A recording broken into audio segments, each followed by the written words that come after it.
Local news for Tuesday, the 8th of October.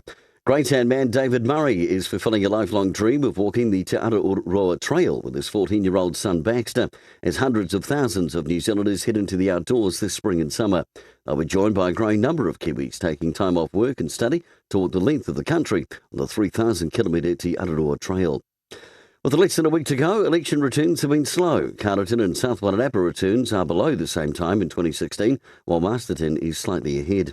Voters will need to post forms today or hand-deliver them to council.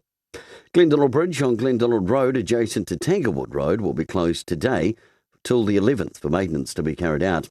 It'll be closed between 8 a.m. and 4 p.m. And nighttime closures are planned next month for the Remataka Hill for maintenance and slip works. And finally in sport, the Skulls cricket team have finished second in the inaugural Featherston Cup. Gordon Reesema coming away with the most valuable player. The winners were the Sri Lankan Cricket Club from Wellington. And well done to all involved.